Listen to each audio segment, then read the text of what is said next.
नमस्कार विद्यार्थियों, मेरे YouTube चैनल पर आपका स्वागत है। किसी भी कार्य की सफलता जो है उसके योजना पर निर्भर करती है। तो कक्षा 12 मैथमेटिक्स का जो अपना स्टार्ट करने जा रही है, कक्षा 12 मैथमेटिक्स, तो इसकी योजना से मेरा तात्पर्य इतना सा है कि इसमें क्या पढ़ा जाए और कैसे पढ़ा जाए। तो सबसे पहले अपने चर्चा करते हैं इसके पाठ्यक्रम पर, सिलेबस पर चर्चा करते हैं क्या क्या है इसका पाठ्यक्रम। तो अपना जो कक्षा 12 मैथमेटिक्स का जो सिलेबस है वो कुल 6 इकाइयों में विभाजित है।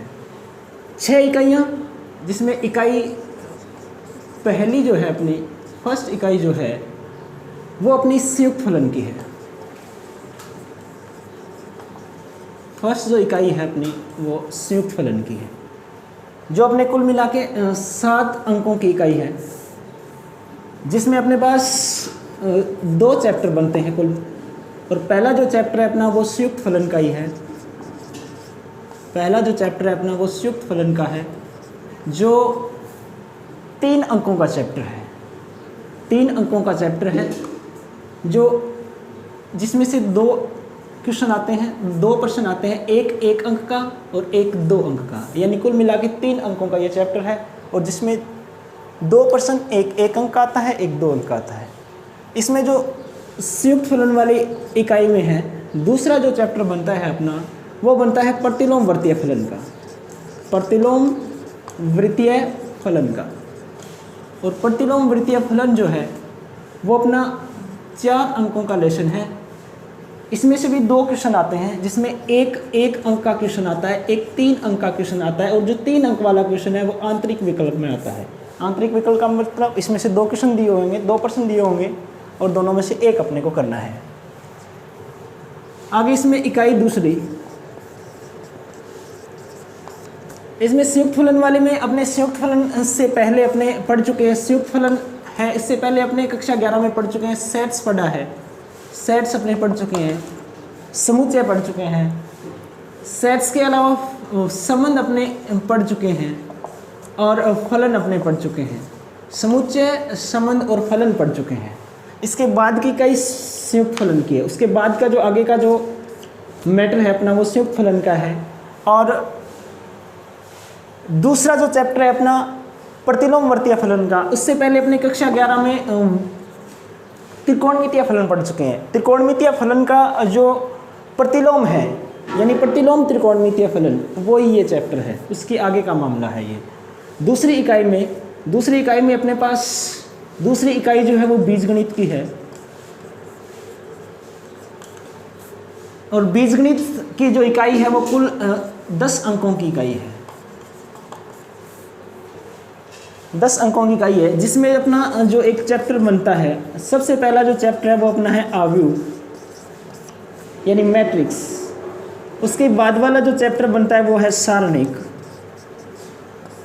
उसके बाद वाला जो चैप्टर अपने बनता है वो बनता है प्रतिलोम आव्यूह तथा रैखिक समीकरण। ये कुल 3 चैप्टर आव्यूह अपने, जिसमें आव्यूह कुल मिला के 3 अंकों का है, जिसमें से अपने एक क्वेश्चन आता है 1 अंक का और एक क्वेश्चन आता है 2 अंक का। सारणिक जो है वो 3 अंकों की है, जिसमें अपने पास केवल एक ही प्रश्न आता है 3 अंक का। और प्रतिलोम आव्यूह तथा रैखिक समीकरण जो है, प्रतिलोम आव्यूह और जो रैखिक समीकरण है वो अपने पास 4 अंकों की है, जिसमें 2 प्रश्न, एक प्रश्न 1 अंक का और एक प्रश्न 3 अंक का पूछा जाता है। उसके बाद इकाई 3, तीसरी इकाई कलन की है। मैथमेटिक्स की सबसे महत्वपूर्ण और लगभग अपनी आधी गणित कवर करने वाली जो इकाई है वो कलन है, जो कुल मिला के 38 अंकों की इकाई है। 38 अंकों की मैं बात करूं तो लगभग ऐसा मान के चलो 48.50% जो टोटल, यानी 80 में से 80 अंकों के प्रश्न पत्र में से 38 अंक, यानी लगभग 48.50, यानी 5 जीरो जो अंक हैं वो अकेला कलन कवर करता है। इसमें अपने पास जो चैप्टर हैं वो चैप्टर है, एक तो है सततता एवं अवकलनीयता। एक चैप्टर अपना इसका बनता है अवकलन। अपने कक्षा 12 में लिमिट पढ़ी है, कक्षा 11 में लिमिट पढ़ी है, कक्षा 11 में लिमिट अपने पढ़ी है, सीमा अपने पढ़ी है। सीमा के बाद का जो मैटर है वो यहाँ आता है सततता, और सततता अवकलन के बारे में भी थोड़ा बहुत पढ़ा है। तो सीमा के बाद सततता, सततता के बाद अवकलनीयता और अवकलनीयता के बाद अवकलन।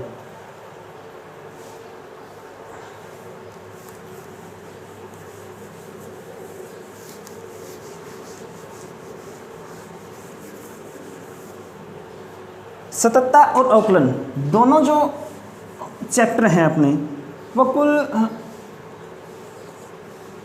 8 अंकों के हैं, जिसमें से दोनों एक साथ ही दे रखे हैं सिलेबस में, दोनों 8 अंकों के हैं। लेकिन हर बार जो सततता है और अवकलनीयता है उससे सिर्फ 2 अंकों का प्रश्न पूछा जाता है, और जो अपने अवकलन है उससे 6 अंकों का एक ही प्रश्न पूछा जाता है। इससे तो 2 अंकों का एक ही प्रश्न और इससे 6 अंकों का एक ही प्रश्न पूछा जाता है। अब आगे का जो चैप्टर बनता है इकाई 3 कलन में, अपने जो आगे का चैप्टर बनता है अवकलन के बाद का जो चैप्टर बनता है वो है अवकलज के अनुप्रयोग। अवकलज के अनुप्रयोग, अवकलज के अनुप्रयोग जो चैप्टर है वो अपना 6 अंकों का बनता है, जिसमें से 2 प्रश्न 3-3 नंबर के 2 प्रश्न पूछे जाते हैं। अवकलज के अनुप्रयोग यानी अवकलन के अनुप्रयोग हैं इसमें। उसके बाद का जो चैप्टर है अपना वो चैप्टर जो बनता है वो समाकलन का बनता है। समाकलन जो है वो अवकलन की प्रतिलोम प्रक्रिया है। समाकलन का चैप्टर बनता है 9वां। और अगला जो चैप्टर है अपना वो है निश्चित समाकलन। निश्चित समाकलन, समाकलन का जो चैप्टर है अपना, समाकलन का चैप्टर कुल मिला के 6 अंकों का है, जिसमें से एक क्वेश्चन 1 अंक का, एक क्वेश्चन 2 अंक का और एक क्वेश्चन 3 अंक का पूछा जाता है। निश्चित समाकलन भी 6 अंक का चैप्टर है, और 6 अंक के चैप्टर में एक ही प्रश्न 6 का पूछा जाता है इसमें से। और आगे का जो अगला चैप्टर अपना इसमें कलन वाले इकाई में जो बनता है वो बनता है समाकलन के अनुप्रयोग। समाकलन के अनुप्रयोग, समाकलन के अनुप्रयोग, क्षेत्रकलन, क्षेत्रकलन। और ये जो चैप्टर है ये भी 6 अंकों का चैप्टर है। आसान सा चैप्टर है जिसमें 2 प्रश्न पूछे जाते हैं, एक 3 का और एक 3 का। उसके बाद अगला जो चैप्टर है यानी कलन का जो लास्ट चैप्टर है, कलन का जो लास्ट चैप्टर है वो है अवकल समीकरण। अवकल समीकरण, कलन का ये लास्ट चैप्टर है अवकल समीकरण। और अवकल समीकरण में एक ही प्रश्न पूछा जाता है, वो पूछा जाता है 6 अंकों का। 6 अंकों का चैप्टर है और एक प्रश्न 6 अंकों का पूछा जाता है। और ये जो क्वेश्चन पूछा जाता है ये आंतरिक विकल्प वाला होता है, यानी अथवा वाला होता है। और इससे पहले अपने समाकलन में जो 3 नंबर वाला क्वेश्चन जो पूछा जाता है वो भी आंतरिक विकल्प वाला होता है। ये इकाई अपने सबसे बड़ी इकाई जो तीसरी इकाई कलन वाली 38 नंबरों की थी, 38 अंकों की थी। उसके बाद अपने पास चौथी जो इकाई है वो उस इकाई का नाम है सदिश तथा त्रिविमीय ज्यामिति। सदिश तथा त्रिविमीय ज्यामिति, ये जो इकाई है ये 14 अंकों की है। इस इकाई में अपना जो पहला चैप्टर बनता है यानी 13वां जो चैप्टर है वो सदिश का है। और इस सदिश वाले चैप्टर जो है अपना वो कुल 7 अंकों का है, जिसमें 2% एक एक अंक के पूछे जाते हैं, एक 2 का पूछा जाता है और एक 3 का पूछा जाता है। उसके बाद आगे वाला जो चैप्टर है अपना वो है त्रिविमीय निर्देशांक ज्यामिति। त्रिविमीय निर्देशांक ज्यामिति यानी 3D का चैप्टर है। और ये 3D का जो चैप्टर है वो 7 अंकों का है, जिसमें से प्रश्न पूछा जाता है एक अंक का और एक 6 अंक का। 2 प्रश्न इससे पूछे जाते हैं। उसके बाद अपनी जो अगली इकाई है,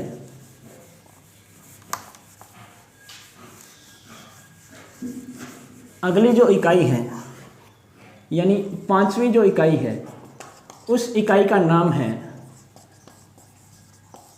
रैखिक प्रोग्रामन। और इसमें एक ही चैप्टर बनता है, यानी 15 नंबर जो चैप्टर अपना बनता है रैखिक, इसका नाम भी रैखिक प्रोग्रामन है। रैखिक प्रोग्रामन, लीनियर प्रोग्रामिंग यानी LP का जो अपना बनता है, ये जो है ये 4 अंकों का है और इकाई भी 4 अंकों की है। और ये 4 अंकों का जो अपना चैप्टर है उसमें से 2% एक अंक का और एक 3 अंक का पूछा जाता है। उसके बाद लास्ट जो इकाई है अपनी छठी इकाई अपने पास है प्रायिकता तथा प्रायिकता बंटन की। प्रायिकता तथा प्रायिकता बंटन की। प्रायिकता आपने कक्षा 11 में पढ़ी भी है। प्रायिकता तथा प्रायिकता बंटन की लास्ट जो इकाई है उसमें भी एक ही चैप्टर बनता है, वो है प्रायिकता तथा प्रायिकता बंटन का। प्रायिकता बंटन का प्रायिकता बंटन जो है अपना प्रायिकता तथा प्रायिकता बंटन है, ये जो इकाई है ये 7 अंकों की है।